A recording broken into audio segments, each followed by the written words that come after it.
A maid with no last name worth mentioning dismantled Victor Salieri's entire financial empire from inside his rival's kitchen. And when the dust settled, every man in that room who had laughed at her had lost everything he owned. That is not a metaphor. That is what happened on the night of November 14th in the private dining room of the Caruso estate. But to understand how a woman holding a mop ended up holding all the cards, you have to go back to the beginning, to the day Rosa Mancini decided that invisible was exactly what she wanted to be. Rosa was 34 years old, 5'4", with the kind of generous frame that men in expensive suits dismiss without a second thought. She had brown eyes that missed nothing, hands roughened from real work, and a mind that had once, in another life, caught a $7 million accounting discrepancy in a publicly traded company before the SEC even opened the file. She had left that other life behind deliberately, not out of failure, out of strategy. She had been working in the Caruso household for 18 months when Victor Salieri first walked through the door. Dante Caruso ran the east side of Chicago the way most men run a chess game, quietly, several moves ahead, and with a patience that unnerved people who were used to violence being the first answer rather than the last. He was 41, broad-shouldered, spoke rarely, and had a habit of watching rooms the way a man watches a fire, not because he fears it will go out, but because he respects what it can do. He had noticed Rosa within her first week, not in the way she feared men would notice her, in the way a careful man notices something that doesn't quite fit the pattern. She never overheard conversations she wasn't supposed to. She never lingered. She cleaned the study and left the papers exactly as she found them, aligned to the inch. She made herself so unremarkable that she became the most reliable fixture in a house full of sharp, suspicious men. That was the point. Victor Salieri had been trying to eat into Caruso territory for 2 years. He was 53, polished in the way that bad money eventually learns to polish itself, and he was terrified. Not that anyone could see it. Psychologists who study the behavior of men in declining power positions, and Dr. Robert Cialdini's work on social proof and status anxiety is particularly precise on this point. Describe a consistent pattern. As real authority erodes, the performance of contempt toward those perceived as lesser intensifies. It is not cruelty from strength, it is cruelty from panic. Victor Salieri was panicking, and he had been for months. Rosa knew this. She had known it before she took the job. The dinner happened on a Tuesday. Salieri arrived with 2 associates and the kind of confidence that announces itself too loudly. Dante received him in the formal dining room. Rosa was serving. This was not an accident. Salieri did not bother to look at her the first time she passed. The second time he did, and his face did the thing that Rosa had seen on men like him her entire adult life. The small, contemptuous inventory, the flicker of amusement. The third time she came around with the wine, he said it clearly enough for the whole table to hear. "Dante, I didn't know you hired your housekeepers by the pound." One of his associates laughed. The others smiled at the tablecloth. Dante's jaw tightened by a fraction that only someone watching very carefully would catch. Rosa set the wine down. She did not drop it, did not flinch, did not let her hand shake. She looked at Victor Salieri with the kind of calm that is not the absence of feeling, but the mastery of it, and said nothing. She turned and walked back toward the kitchen at exactly the pace she always walked. She had planned for this. She had planned for something exactly like this. Dr. Linda Hartling's research on humiliation at the Jean Baker Miller Training Institute documents what public shaming does to a person's nervous system in the moment it occurs. The cortisol spike, the cognitive narrowing, the instinct to flee or collapse. But Hartling also documented something else, that individuals who have survived repeated targeted contempt sometimes develop a counter-response she described as dignified non-engagement.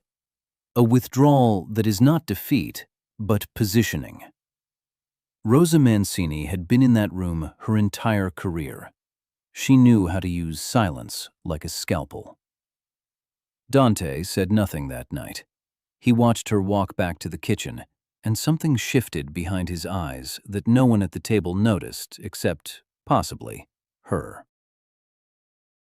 What Victor Salieri did not know, what he could not have known, because Rosa had spent 18 months making certain of it, was that she had spent those same 18 months building a map of his finances from the inside out.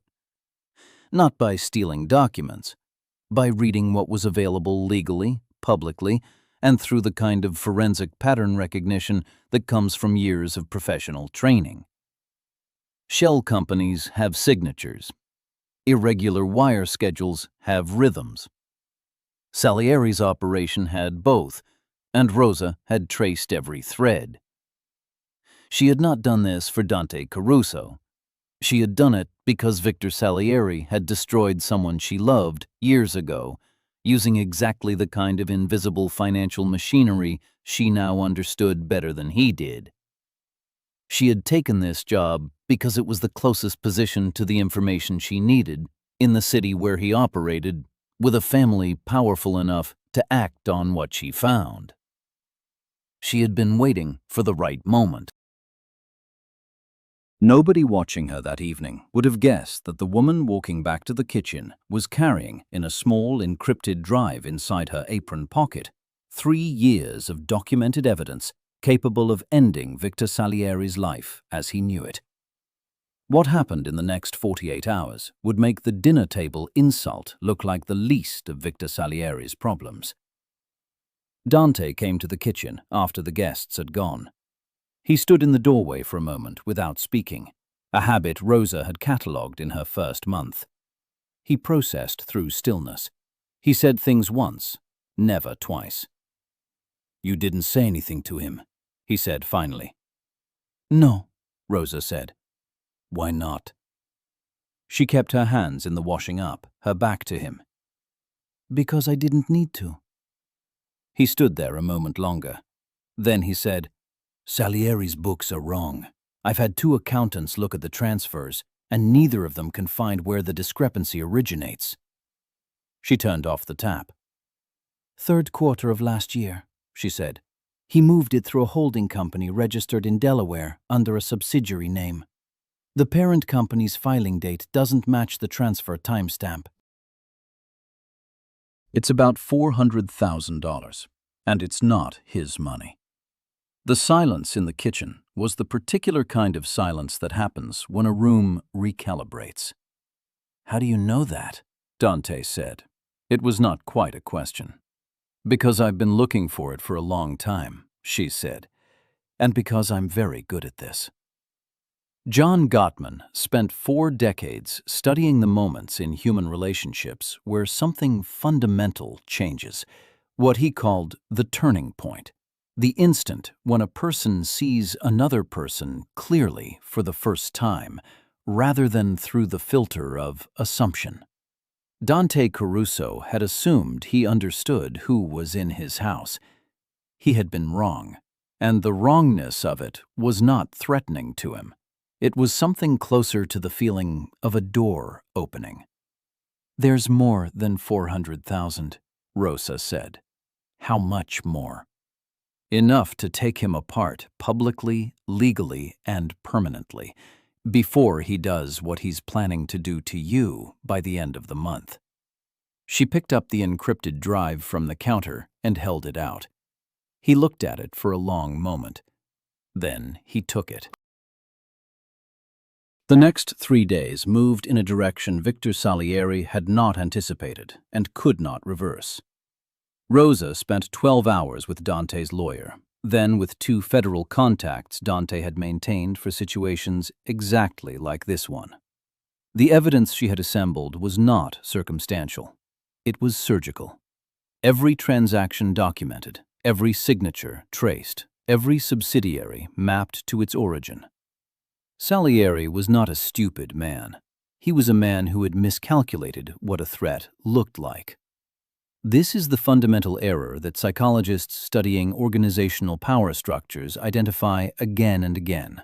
What Nassim Taleb in The Black Swan called the blindness to the improbable. The assumption that danger comes from where you were already looking, dressed the way you expect it to dress. Victor Salieri had been watching the doors. He had not been watching the kitchen. The meeting was called under the pretense of finalizing terms on a business arrangement Salieri had been trying to close with Caruso for months. He arrived confident, because why wouldn't he? He sat at the same table where he had made his joke 6 days earlier. He had probably already forgotten the joke. Rosa walked in behind Dante. Salieri's eyes moved to her, brief, dismissive, then returning to Dante, and then they moved back to her.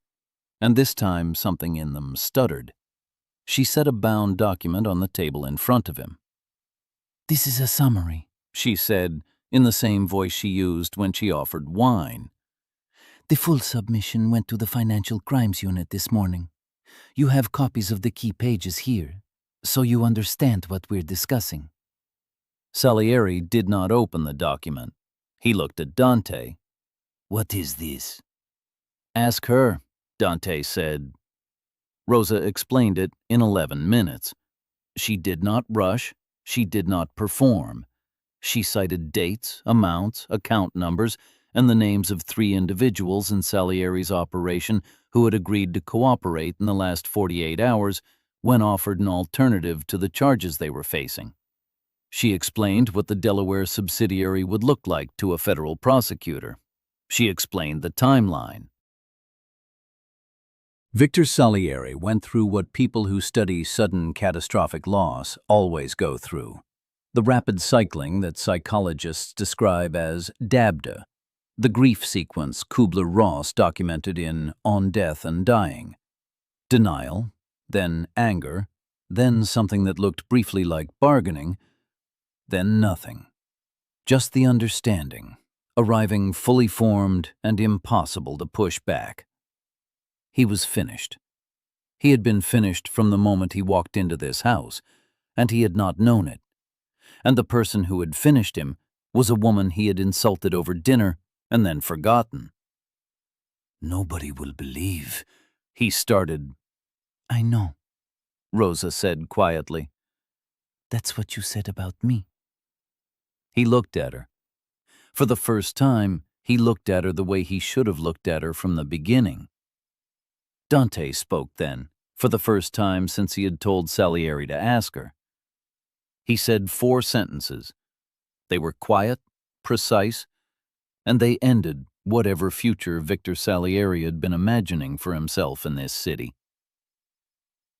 2 of Salieri's associates in the room stood up when Dante finished speaking and walked to the door, which told Salieri everything about the ground that had already shifted beneath him. He left without the document. The federal case was filed the following week. It moved efficiently, as cases move when the evidence has been prepared by someone who knows what prosecutors need. Victor Salieri would spend the next years of his life in a courtroom, then in a smaller room. Rosa was in the study when Dante came to find her that evening. She was returning a file to its original position, aligned to the inch, the way she always left things. He stood in the doorway the same way he had stood in the kitchen doorway 6 days before. "You could have brought this to me 18 months ago," he said. "No," she said.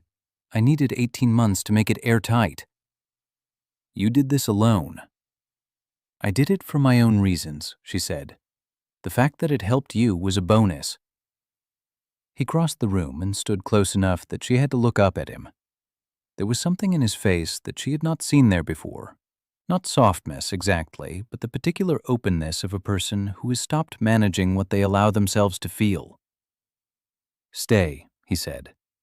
"Not as staff, as the person who sits at the table." Rosa looked at him for a long moment.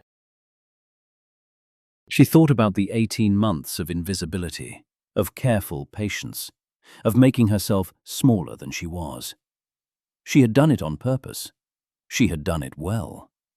But there is a cost to shrinking yourself, even strategically, and she was done paying it.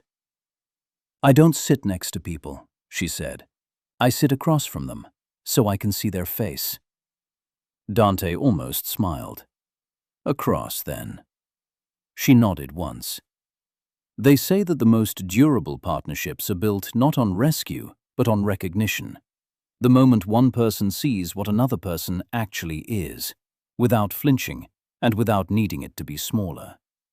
Dante Caruso had run a city on his own judgment for 20 years. The best decision he made was the one he made that night in the study, when he recognized what had been in his house all along. Victor Salieri had been wrong. Not just about the evidence, not just about the timeline, about the oldest mistake powerful men make, the one that costs them everything. The mistake of deciding who matters before they've bothered to look. If this story stayed with you, it says something worth sitting with about how much we miss when we only see what we expect. If it did, hit the like. It takes 1 second, and it tells us you want more stories like this one.